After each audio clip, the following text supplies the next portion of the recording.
Sir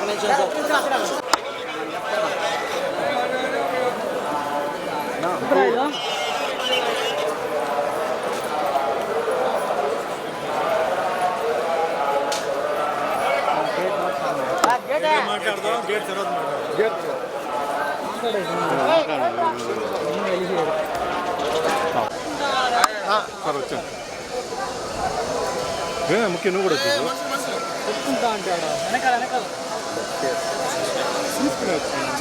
అందుకే వచ్చానమ్మా sir వచ్చాను sir వస్తాను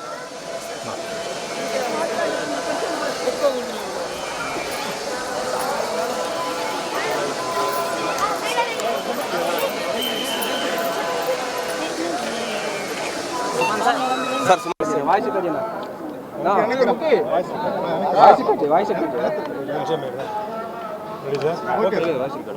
అందరికీ నమస్కారం అండి.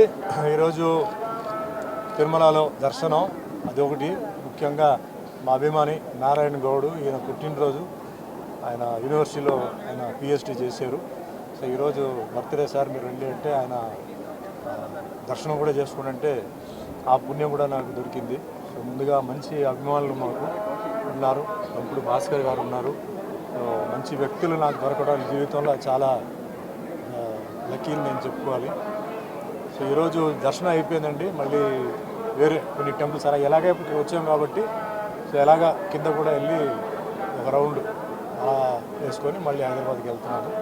సో మీ అందరికీ తెలుసు మొన్న జరిగిన ఎన్నికల్లో ప్రజలు తీర్పు ఇచ్చారు, మంచి తీర్పు ఇచ్చారు. సో దాంట్లో ముఖ్యంగా తెలుగుదేశం పార్టీ అధినేత శ్రీ చంద్రబాబు నాయుడు గారికి అవకాశం రావడం, అలాగే మన పవర్ స్టార్ పవన్ కళ్యాణ్ గారికి కూడా అన్ని క్లీన్ స్వీప్ రావడం, అలాగే బీజేపీకి కూడా రావడం, ఒక కొత్త మలుపు, కొత్త ట్విస్ట్ పాలిటిక్స్లో, ఒక మంచి కాంబినేషన్.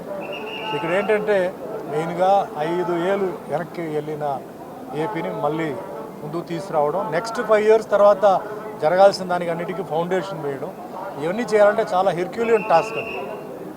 అందరూ బాగుపడాలి, అందరూ బాగుండాలంటే అందరూ సహకరించాలి. ఒకవైపు కన్స్ట్రక్షన్ జరిగేటప్పుడు ఇంకో సైడ్ డిస్ట్రక్షన్ జరగకూడదు. ఎందుకంటే ఇది అందరికీ బాగా మేలు జరగాలని చెప్పి వాళ్ళు చేస్తున్నారు.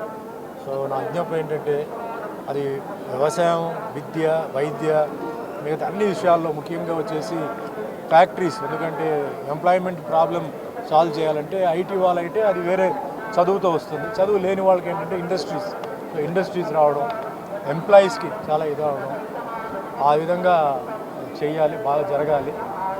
పాస్ట్ ఇస్ పాస్ట్ అండి. సో ముఖ్యంగా అమరావతి అనేది ఒక క్యాపిటల్ అమెరికా లాగా రావాలంటే మనందరూ సహకరించాలి. ఎందుకంటే హైదరాబాదు ముఖ్యంగా గచ్చిబౌలి కానీ అలాంటి ఏరియా ఈరోజు నైట్ వస్తే చాలామంది మేము హైదరాబాద్లో ఉన్నామా ఎక్కడో న్యూయార్క్లో ఉన్నామా అంటున్నారు. అంటే అంత అందంగా తయారైపోయింది. ఆ తయారవడానికి మ్యాప్ ఆర్కిటెక్చర్ ఎవరంటే చంద్రబాబు నాయుడు గారు. ఆయన చేసిన ఎయిర్పోర్ట్ ఆ మ్యాప్ అంతా వేశారు. సరే టైం ఆయనకి సరిగా కలిసి రాలేదు, తర్వాత అందరూ చేశారు. బట్ ఫస్ట్ పునాది ఫౌండేషన్ వేసింది ఆయన. సో అలాగే ఇక్కడ ఏంటంటే చాలా స్పీడ్గా వర్క్ జరగాలి, అందరూ సహకరించాలి. మాకేంటి మాకెందుకు అలా కాకుండా ఇది మీ రాష్ట్రం, అందరూ సహకరించి అందరికీ అసలు యూత్ కానీ సీనియర్ సిటిజన్స్ కానీ వాళ్ళందరికీ మేలు జరగాలి. అండ్ నా ఒక చిన్న ఏంటంటే ఫస్ట్ అమరావతి అన్నది ఒక కాస్మోపాలిటన్ సిటీ అవ్వాలి. అంటే కాస్మోపాలిటన్ అంటే ఈరోజు హైదరాబాద్లో తమిళనాడు, కేరళ, కర్ణాటక అన్ని ఊరి నుంచి వస్తున్నారు, నార్త్ నుంచి ఉన్నారు. అలాగే వస్తే చాలా స్పీడ్గా ఏంటంటే ఈ డెవలప్మెంట్ జరుగుతుంది. ఇది ఒకటి. నెక్స్ట్ అతి త్వరలో ఏంటంటే తిరుపతిలో కూడా అటు ఈస్ట్ గోదావరి, వెస్ట్ గోదావరి దగ్గర ఒక చిన్న ఫిలిం సిటీ లాంటిది, అంటే చిన్న సెట్స్తో స్టార్ట్ చేసి రెవెన్యూ రావడానికి కూడా ఏంటంటే కన్వెన్షన్ సెంటర్ దాంట్లోనే, అంటే పెళ్ళిళ్ళు ఫంక్షన్ తిరుగుతుంటే రెవెన్యూ వస్తుంటుంది. ఎందుకంటే చాలామంది కళాకారులు, ప్రొడ్యూసర్లు, డైరెక్టర్లు ఆంధ్రాలో ఉంటున్న వాళ్ళు మేము తెలంగాణకు వచ్చి మేము సినిమా చేయలేకపోతున్నాం సార్, ఎందుకంటే మా ఊరు ఉంది, మా మనుషులు ఉంది, ప్రాబ్లమ్స్ ఉన్నాయని చెప్పి మీరు చెప్పండి అని చెప్తున్నారు. సో నా రిక్వెస్ట్ ఏంటంటే యాజ్ ఎ సినిమా పర్సన్గా ఏంటంటే ఈ విధంగా ఏంటంటే కొంచెం చేస్తే తిరుపతి ఫస్ట్ ఆఫ్ ఆల్ ఏంటంటే ఒక టెంపుల్ సిటీ కింద దీన్ని డిక్లేర్ చేయాలి. ఇంత అద్భుతమైన టెంపుల్స్ ఉన్నాయి, ఒక టెంపుల్ సిటీ కింద డిక్లేర్ చేస్తూ ఇలాగే సినిమా విషయాలు వచ్చేటప్పటికి స్టూడియోస్ చెప్తే చాలామంది ఆర్టిస్టులు, చాలామంది డైరెక్టర్స్, టెక్నీషియన్స్కి జాబ్ వస్తుంది, రెవెన్యూ వస్తుంది, అన్నీ వస్తుంది. సో ఆ విధంగా కొత్త గవర్నమెంట్ని నేను రిక్వెస్ట్ చేస్తున్నాను. సో అందరికీ మంచి జరగాలి, మేలు జరగాలి, అన్ని విధంగా అమరావతి, ఆంధ్రాకి అందరికీ మంచి జరగాలని కోరుకుంటున్నాను. అదే మాదిరిగా ఆయన ఈసారి ఇచ్చారు. సో బీసీలకి కూడా నామినేటెడ్ పోస్ట్ ఏంటంటే కూడా ఇస్తూ అందరినీ బ్యాలెన్స్ చేయాలి, అందరినీ బ్యాలెన్స్ చేస్తూ అందరినీ హ్యాపీగా పెట్టుకోవాలి. నేను చెప్పడం చాలా ఈజీ, చాలా కష్టమైన పని, కానీ ఆయనే చేయగలుగుతారు, చేస్తారు. సో అందరికీ భగవంతుడి ఆశీర్వాదాలు వాళ్ళందరిపైన ఉండాలని మనస్ఫూర్తిగా